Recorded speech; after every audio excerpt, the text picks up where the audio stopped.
and welcome to another episode of the Insecure Agents podcast here at Black Hat. Today we have Mackenzie Jackson here with us from Aikido Security.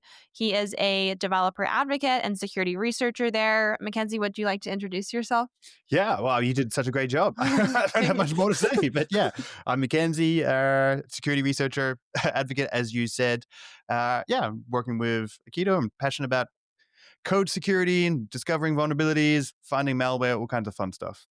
Awesome. I have used Aikido myself for vulnerability management. I think it's a really easy to use tool. It's easy to get spun up. And Yeah, one of my favorite things about Aikido is the auto ignore feature. yeah, I think I did a video about it. I posted on Twitter actually a while ago where I compared Dependabot's findings to right. Aikido's.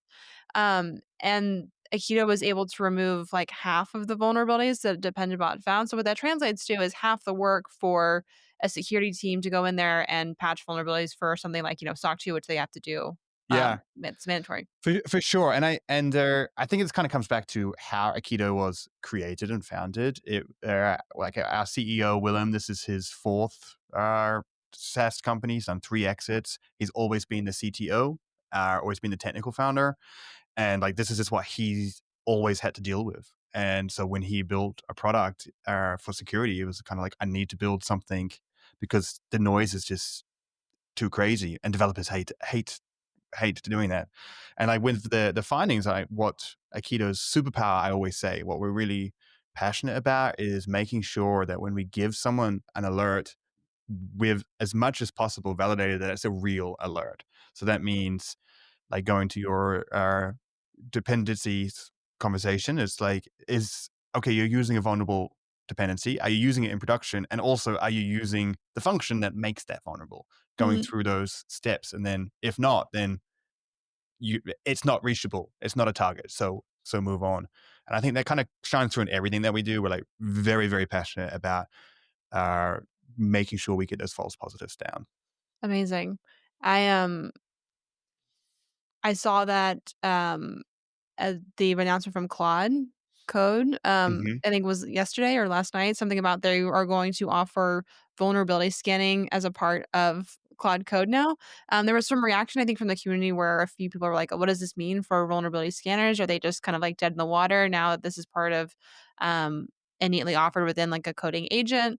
I don't think so. My take was no, just because like the mode has never been finding vulnerabilities. It's been how to prioritize them.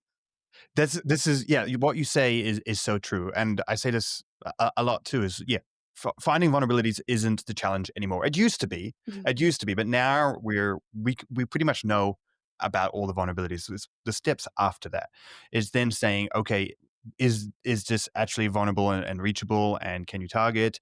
And then it's, how do I prioritize all of this? So what is the most important to do? Because I don't know if you've looked at many security dashboards, but very few of them have no issues on them, right? Yes. So we've got a lot to kind of get through, and areas like that. So I don't think that that is going to be the issue, and we need to get to a point where these AI tools are doing this, that are scanning for vulnerabilities after they produce code. Because at the moment it's kind of crazy. It's the Wild West out there.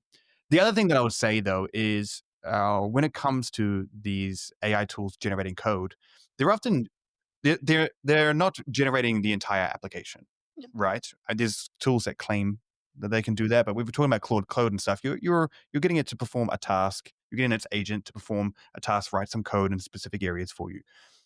When it comes to vulnerabilities, it's actually the greater context that you need to look at, because you could have an injection vulnerability where you're taking untrusted data and then you're passing it through all of these different functions before finally using it in a query or something. And we saw like this was their SQL injection from MoveIT, which is a file transfer Mhm. tool. And they had a big SQL injection vulnerability. And when you actually traced it back, it's because this untrusted data went through so many different endpoints and systems and functions before it was finally used, that without that context, it's very difficult to just kind of find and to discover those. So I want to be clear. I feel like that's a great step for Claude Code, and a very necessary one. And I hope everything else follows. But this isn't going to solve security. 100%, yeah, it's just another, like, tool to use for sure. And we need more of them and, like, bring Mhm. it on. Yeah. Absolutely. And I do believe we'll get to a point where, AI generated code is kind of mostly secure, like, but the challenge is, and when you look at the research and academic papers on this topic, there are actually, if you could take benchmarks from GPT 3.5 to GPT-4, for example, it's getting more insecure in the code that it generates. And at first, it doesn't make any sense. Yes. But the reason why it happens is because they're being trained on larger data sets, not curated data sets. Like you can't, find so you're getting more and more, more and more code bases out there. Take a dart, throw it at a random repository, and tell me if the code inside is good or not. So, so, so we're not going to solve this by making the training of the models better. At least not yet. So we can solve this by layering tools on there. And yeah, props to Claude for taking initiative and doing that. It's needed. For sure, and also, how your code is actually deployed and Yeah. where it's deployed, counts too, so it's like, yes, maybe the code that Cloud Code generates might be, like, more secure now that we have this, and maybe it gets to a point where it's mostly secure like you were saying, but how your application's actually sitting in a cloud and their architecture, Hmm. um, that influences the different vulnerabilities that are present in your application. 100%. And I mean, looking at creating perfect code is one out of 20 things that you need to do to be secure. Mhm. Making sure your endpoints don't have vulnerabilities, that they're making sure your cloud infrastructure doesn't have excessive permissions and areas like that. Making sure that your YAML files, when you spin up your infrastructure, isn't creating vulnerabilities that way. Making sure your dependencies are secure. All of this kind of comes into it, and it needs to be holistic. Is one of the things that I love about Aikido is I've previously worked for point solutions, meaning they are definitely the best at what they do, but they only do one thing. And there's only so much you can do with limited context. And when you take something like when you're looking at your code and the cloud and the dependencies, you can actually bring all of this data together to create. That's how we know if a dependency is reachable or not. It's because we have context that we can look at and we can do it. So when we had this holistic view of not only looking at your code and your dependencies, but we're looking inside your repositories for things like secrets. We're looking at your cloud infrastructure. We're looking at your YAML files. We have a firewall in there just for to kind of the last moment. We have things like hardened images and all of this, and it not only it's like nice to have. It gets me to say lots of acronyms and it's fun, but what it really does is give us more context to improve each of those individual points. Amazing. That's like it's really cool that Aikido not only helps with SaaS vulnerabilities and SCA, Yeah. but there's also like 8 other scanners, right, that you offer? Yeah, exactly. It's kind of we call ourselves like everything you need from code to cloud, right? So from the first line of code is like an IDE plugin. We're looking to make sure your code you're writing in real time is secure, but then all the way up into your runtime environments, your cloud accounts, the firewall, the actual application. So like the whole journey along that, everything that you need to be secure is there, and that just gives you so much better visibility and as I said, just more data points into actually understanding how all of this complex puzzle fits together and is it secure. Absolutely. Are you using AI at all today to help triage and prioritize vulnerabilities? Of course. Yeah, yeah. Okay. You can't not talk about AI. Yes. We have some amazing AI functions and AI teams that have joined Aikido. It's really exciting what's going on in there. Some things I'm not allowed to talk about just yet, but we Okay. have a lot. We have a lot that we're doing. So one of the big parts is triaging it. We've already touched on the fact that finding a vulnerability isn't the challenge anymore. It's what is my most critical vulnerabilities. And how our triage works is it takes the vulnerabilities that are found and then it applies it in a greater context of your entire application across all of the spectrums. So we're looking at areas. So for example, if you have a SAST vulnerability, but also misconfigured YAMLs that's making your cloud you're just giving you some vulnerabilities in your cloud, then we can accelerate this because it's increased the risk of that being exploited in the wild.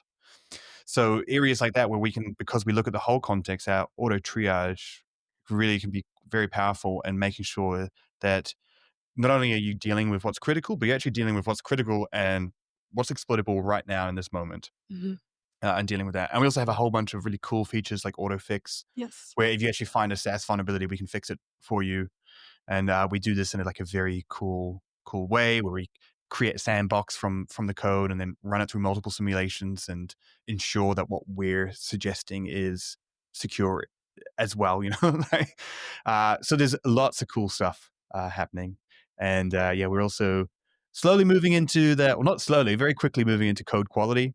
Okay. So one of the things that I'm allowed to mention, I'm just not allowed to go into too much detail yet, but coming out soon is going to be some really cool code quality features.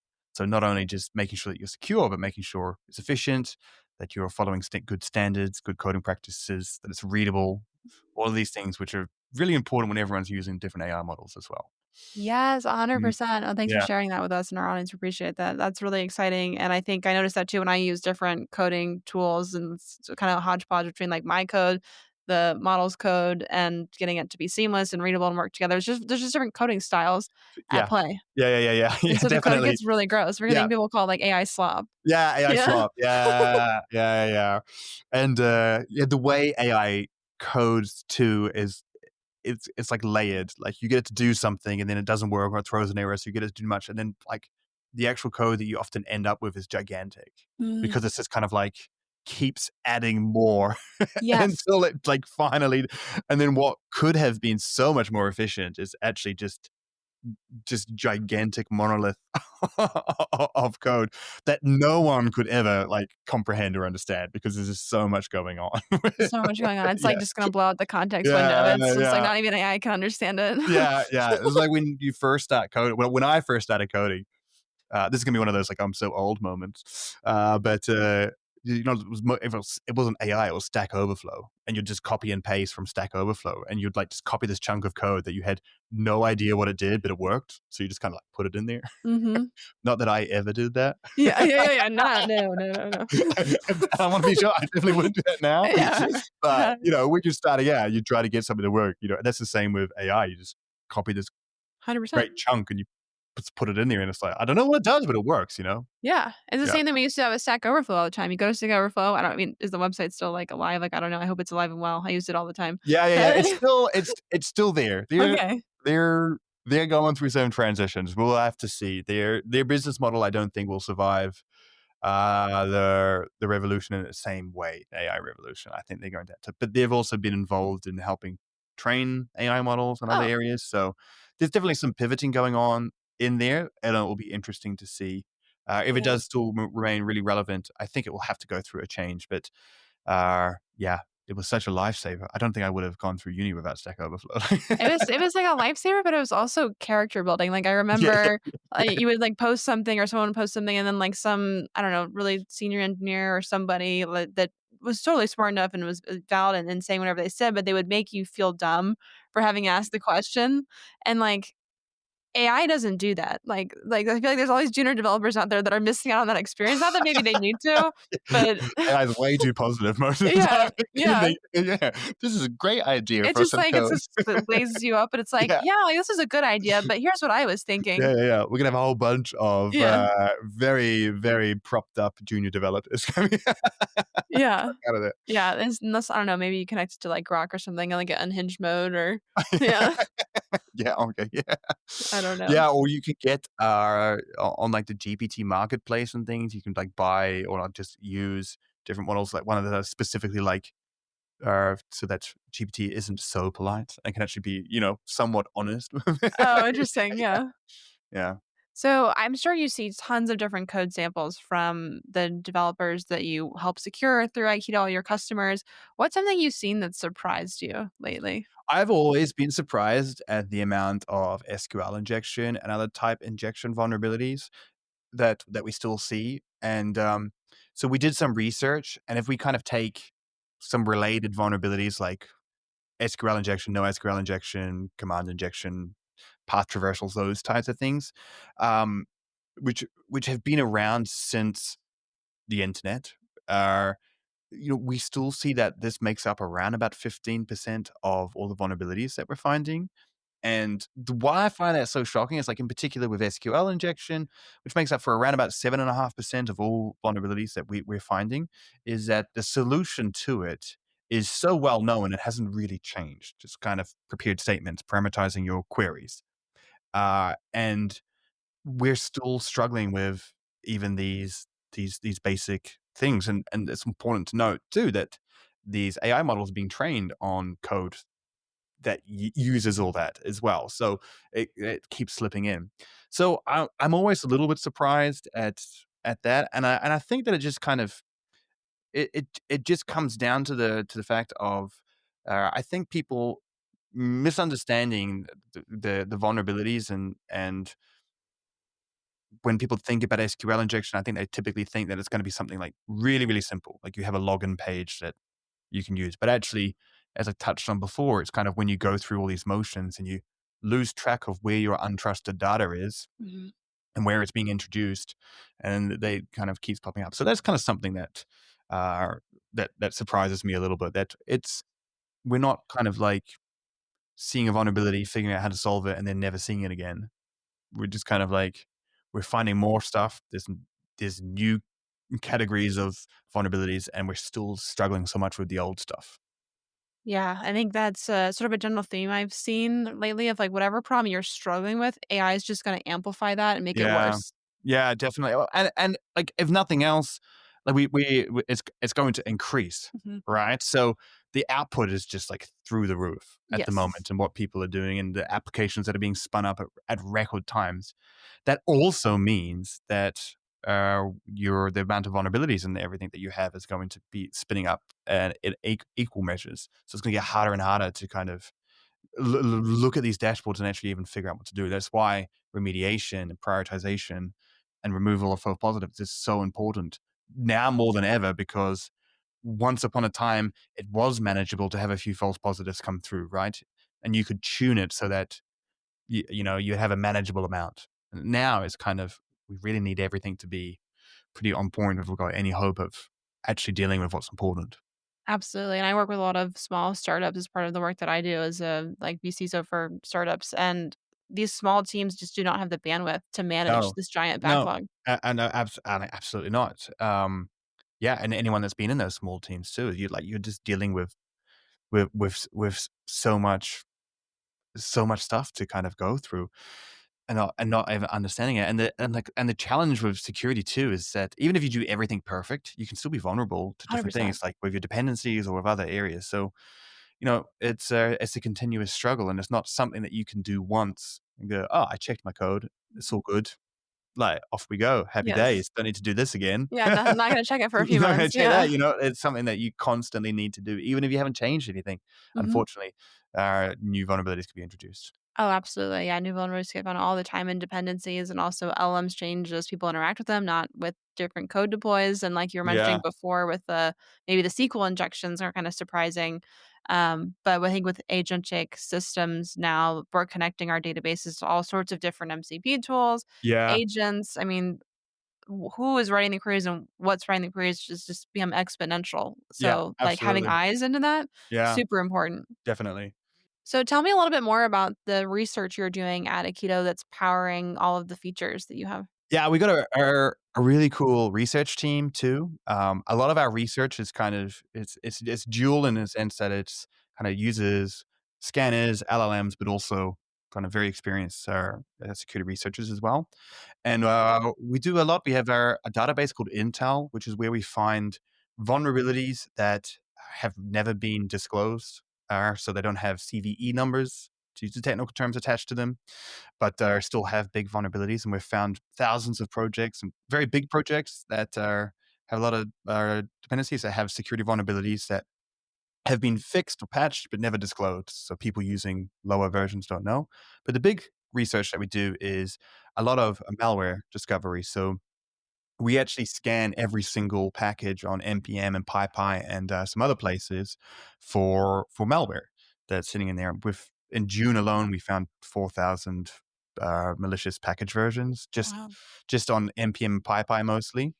And yeah, we've made some really really cool discoveries.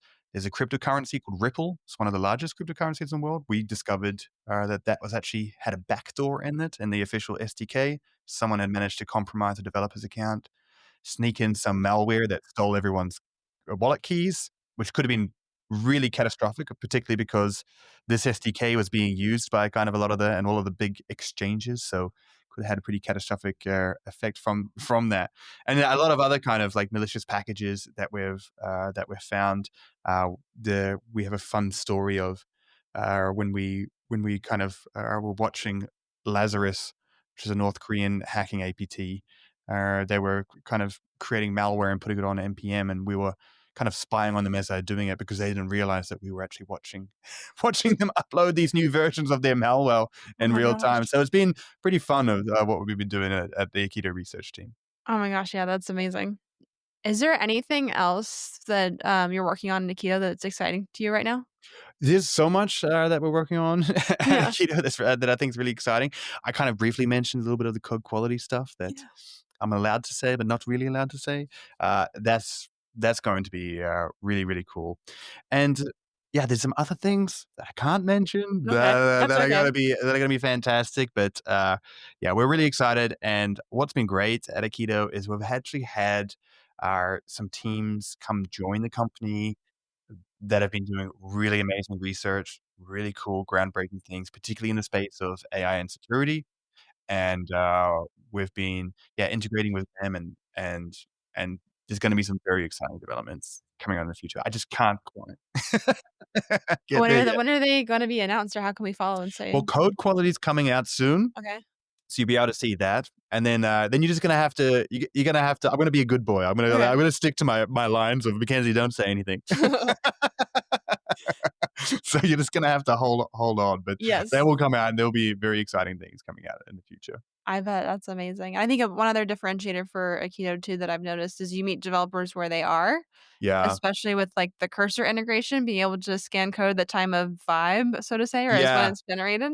It's so important because uh, we have an amazing dashboard. It looks amazing if you want to do it, but a developer doesn't really want to have to go to a dashboard Right. to see security, right? They've got their own priorities, Mhm. so it's really important that we meet them where they are. So that may be in your IDE, like if you're using Cursor or if you're using VS Code or JetBrains or something else, but it also might be in your GitHub Actions workflow or in your CI/CD pipeline. So we can actually find a vulnerability there and then give you a comment with code to fix it immediately exactly where you are. So you don't actually need to leave your spaces that you're used to that you work in. And then, obviously then being able to give managers, team managers, security folks a holistic view as well on what they own is very, very important. But just being able to meet them where they are and create it as frictionless as possible. And we touched on the simplicity of Aikido is that a lot of these dashboards really used to look like fighter jet pilot cockpits, where you just you open it up and they're just trying to do so many things. But actually, what do you need? You need to know what is the vulnerability? Is it real? Mhm. How do I fix it? Right? Like Yes, yes. and so that's some of the really cool things with Aikido. And that all sounds so simple, but it's really not. It's Yeah, hard, I think yeah. I mean it's a lot harder to do that because you have to really like focus on. And yeah, there's a like very we very rarely add a new like feature or button or anything. There's like we take this to the extreme. One of my favorite features in Aikido is something called breaking changes. And basically, if you have a dependency, how you solve a vulnerable dependency is you upgrade to the latest version. Yes. Easy, unless of course that breaks your application. Which is so I need all this QA and stuff. Yeah, Oh my yeah. gosh, and you offer that? That's So yeah, awesome. we have a breaking changes analysis, which looks and checks to see like, will upgrading to this next version break your application? Oh, that's amazing. Yeah, and the feature is like so hidden because this is such a fight is that we don't want to add a new button Oh my gosh, that would save in you there, so much but time. but That's it is awesome. there and it's amazing and it's good. But that's just like a little a little tidbit from we really take it extreme to making sure that everything you need is there, but it's as simple as possible. Wow. As a developer myself, that sounds like a great experience, Yeah, so yeah, yeah. that's awesome. I think some, like, security professionals that maybe haven't served time as a developer or sat close to engineering, they don't have quite the empathy for, like, what tools they're assigning their Yeah, teams to yeah. use. I mean, everyone has different priorities too, and Yes. I can imagine that it's frustrating on all sides where you have security people that don't think that this is being taken seriously enough. You have developers that kind of keep getting false positives or keep getting talked about, and they're trying to meet deadlines too. So I think it's just important that everyone has a good experience in this, and we need the teams to be able to work together. And I think in the revolution that we're going through at the moment with AI, uh, it's really going to help and be able to build these products that can actually start really meaningfully solving some of these problems between developers and security teams, because with a tool in place that helps you fix something, it all becomes so much easier. Amazing. Very cool. Is there anything we did not touch on today that you'd like to? I mean, I could do a 4-hour episode in Oh. chat, so That'd be awesome. strap in. All No. right, here, let's go. Let's go.